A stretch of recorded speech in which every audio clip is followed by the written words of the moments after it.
Bom dia. Hoje nós falaremos sobre o texto baseado em Romanos 8, versículos 31 a 39.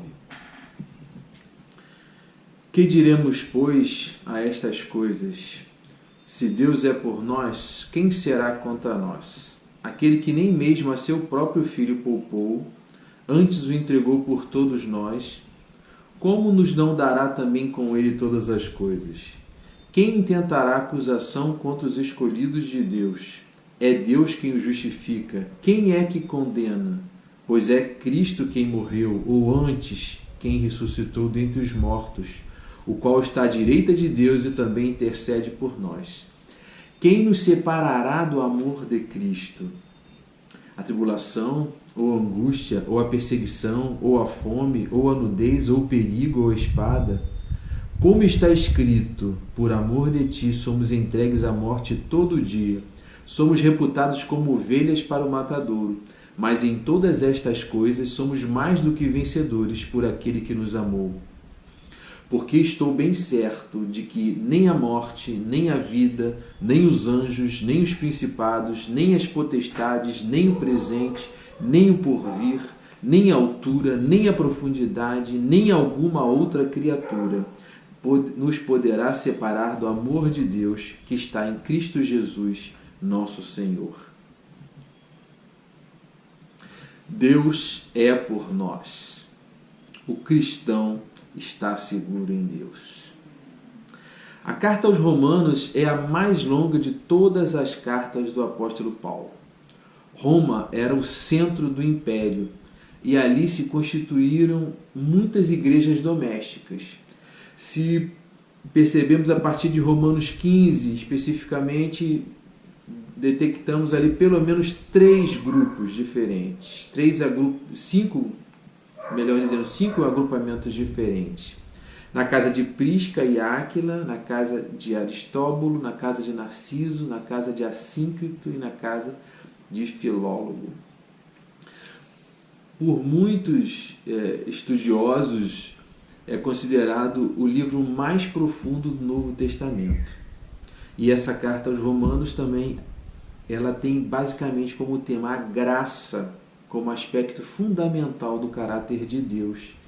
E ainda assim, o Evangelho como o meio de oferecer esta graça aos pecadores. Esta passagem que nós lemos, ela conclui e encerra toda a primeira parte de Romanos, que começa no capítulo 1 e vai até o capítulo 8. Esse discurso é considerado o mais importante da carta de Paulo. E John Piper entende, por exemplo, que o capítulo 8 de Romanos é o mais importante da Bíblia. O apóstolo Paulo, usando de perguntas retóricas, instiga o leitor a prestar a devida atenção das grandezas que se encontram nas verdades aqui que passa a discorrer. Então vamos, a cada pergunta, entender o que está sendo falado. Vamos lá no primeiro versículo. Que diremos, pois, a estas coisas? A que coisas Paulo se refere? O que foi descrito no contexto imediatamente anterior? Que Cristo nos libertou, versículo 2, que somos filhos de Deus e, portanto, herdeiros, versículos 14 a 17, que os sofrimentos do tempo presente não se podem comparar com a glória que desfrutaremos na eternidade, versículo 18, ou ainda que todas as coisas cooperam para o bem daqueles que amam a Deus, versículo 28, ou ainda que Deus nos predestinou para sermos conformes à imagem de seu Filho, versículo 29. Ou será que Paulo estaria falando das coisas que passaria a discorrer? Existe uma versão que fala, que diremos, pois, à vista destas coisas? Ou seja, Paulo estaria falando de um contexto, tanto do que estaria falando antes, de todas essas verdades que nós falamos, também estaria passando a discorrer de coisas que ele estaria falando posteriormente. E ele começa com uma pergunta instigante. Se Deus é por nós? Sim, Deus é por nós. Deus está ao nosso lado. É essencial que nós aceitemos em nossa vida a prática que quem manda no mundo é Deus. Ele é o poder que nos protege. Deus nos protege mesmo quando nós não sabemos disso. Mesmo que o inimigo trapaceie, Ele nos protege apesar de nós mesmos, apesar da nossa ignorância, apesar da nossa pequenez, apesar da nossa fé tão pequena.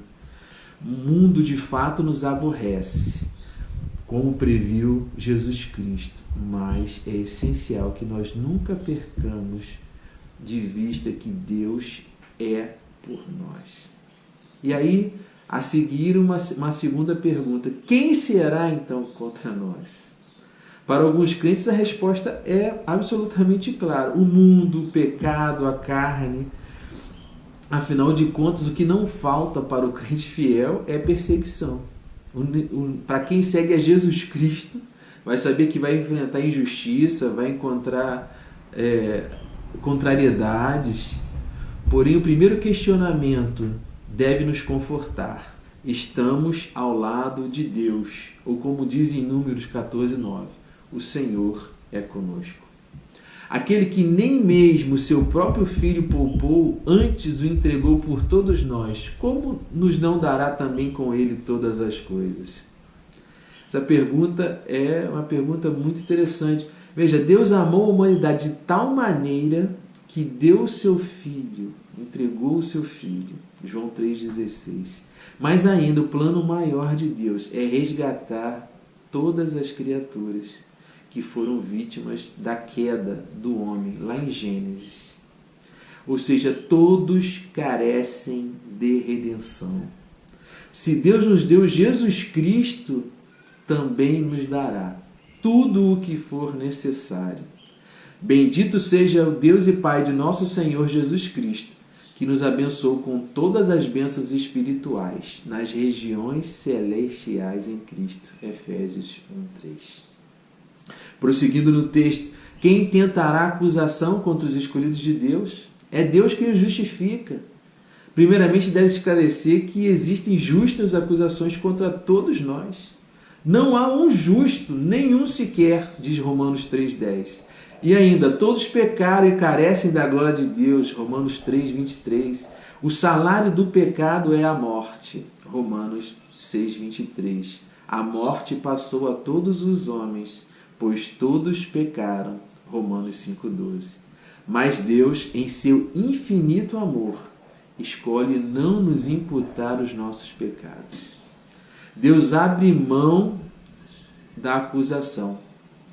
Em Salmo 103 diz assim: não nos trata segundo os nossos pecados, nem nos retribui consoante as nossas iniquidades.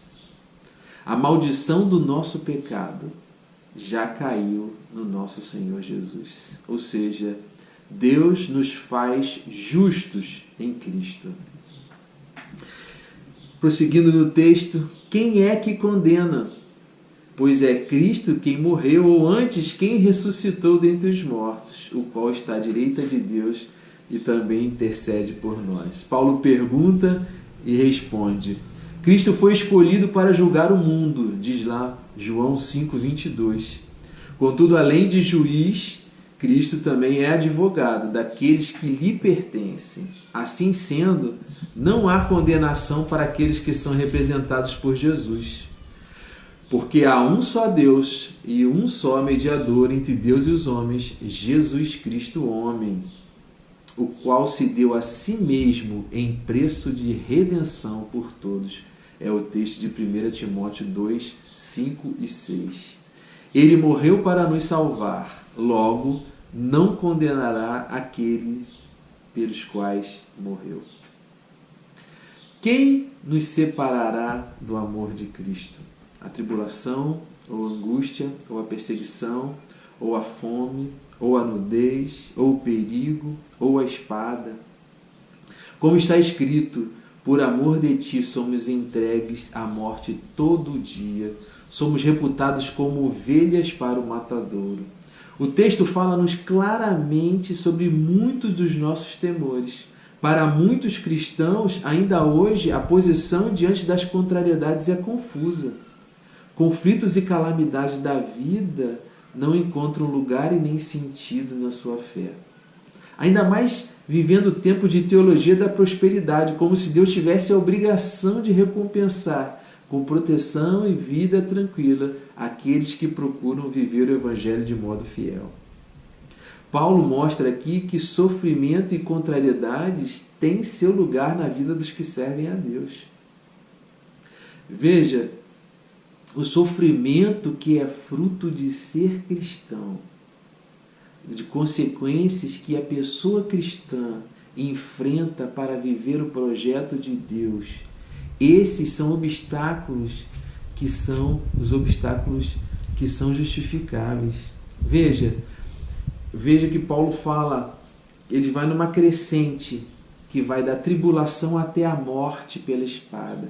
Esse sofrimento que advém quando não concordamos com o mal, quando protestamos em favor da justiça e em favor da vida. Dostoiévski, ele afirmou certa vez: temos somente uma coisa, não ser digno do meu sofrimento.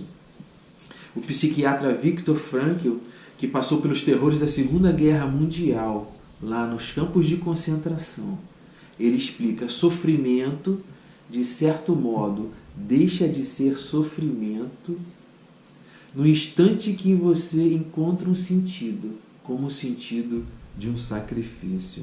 Se sofremos por querer o bem, então devemos carregar esse sofrimento com alegria, como vitoriosos, pois é diante desse sofrimento que Paulo pergunta: se Deus é por nós, quem será contra nós? E aí se encaminha para o texto, para o seu final. Mas em todas estas coisas somos mais do que vencedores por aquele que nos amou, porque estou certo de que nem a morte, nem a vida, nem os anjos, nem os principados, nem as potestades, nem o presente, nem o porvir, nem a altura, nem a profundidade, nem alguma outra criatura poderá separar do amor de Deus que está em Cristo Jesus, nosso Senhor. Paulo revela que possuir o Espírito Santo e ser filho de Deus acarreta uma luta contra forças que tentam sufocar esse projeto.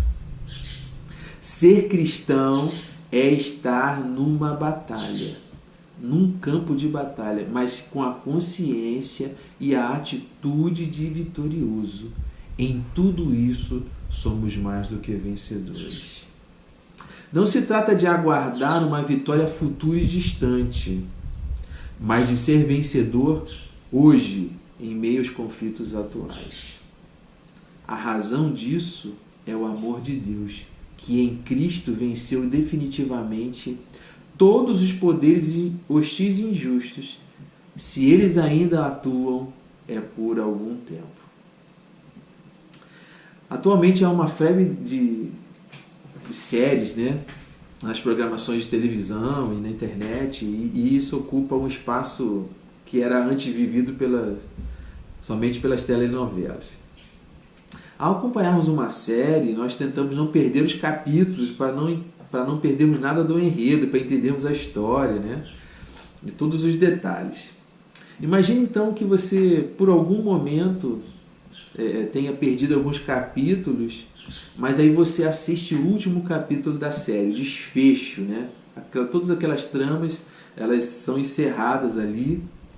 E depois que você assiste o capítulo final, então você pode até assistir os outros capítulos, mas os outros capítulos você já assiste de forma tranquila, porque você já sabe como vai terminar a história. E isso é justamente o que acontece com o cristão. A gente já sabe como vai terminar a história. Nada vai nos separar do amor de Jesus, nem a morte. Veja, o amor de Deus pode renovar a vida diante da morte. As categorias superiores, anjos, potestades, não serão capazes de vencer essa força, nem esse amor. Nem o tempo vai conseguir anular esse amor. Forças, altura, profundidade, são energias cósmicas, misteriosas, hostis, mas nem mesmo elas poderão resistir ao amor. Nós já sabemos como esta história acaba. Por isso Paulo conclui: nada e ninguém poderá nos separar do amor de Deus, que está presente em Cristo Jesus. Tudo o que precisamos fazer, então, é confiar em Deus e ter a convicção de que Ele cumprirá suas promessas, não importam as circunstâncias. Sim, podemos ter a certeza de que o capítulo final da história é o da nossa vitória com Cristo Jesus, nosso Senhor. Amém.